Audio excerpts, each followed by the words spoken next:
Magandang araw sa inyong lahat. Ngayon ay pag-uusapan natin kung paano maiiwasan ang mga sakit sa tag-ulan. Oo nga, maraming sakit ang dala ng malamig na panahon. Bukod sa malamig na panahon, merong dalang mga health risk ang rainy season. Tuwing tag-ulan, maraming sakit ang maaaring makuha mula sa malamig na klima, baha o maduming tubig. Ilan sa mga common diseases tuwing rainy season ay dengue, malaria, diarrhea, cholera, leptospirosis, colds, flu at typhoid.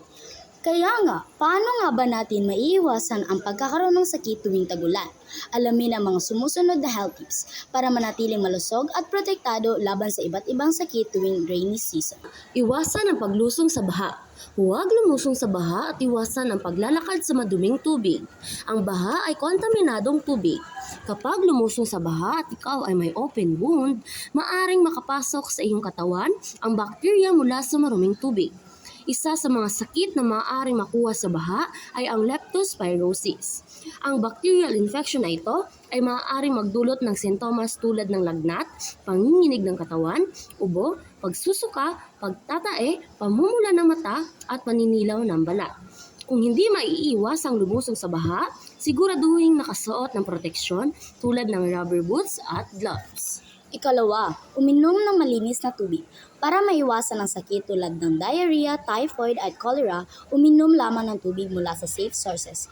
Kung hindi sigurado sa quality ng tubig, ugaliin pakuluan ng tubig sa loob ng 3 minuto bago inumin. Pangatlo, protektahan ang katawan laban sa lamok. Ang rainy season sa Pilipinas ay kilala rin bilang sa mosquito breeding season.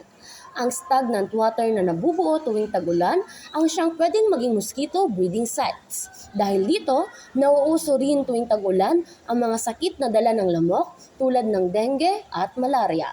Para iwasan ang kagat ng lamok tuwing rainy season, magpahid ng mosquito repellent. Kung maaari, magsuot ng mahahabang damit tulad ng long sleeves at pants bilang proteksyon laban sa kagat ng lamok. Pang-apat, panatilihing ligtas at malinis ang inyong komunidad. Mahalaga ang pagpapanatili ng kalinisan ng paligid para maiwasan ang sakit tuwing tag-ulan. Inirekomenda ng Department of Health na ang bawat tahanan at barangay ay magkaroon ng RIDE program, isang acronym para sa R. Rodent Control. Mga paraan para mawala ang mga daga sa bahay gamit ang rat traps o rat poison.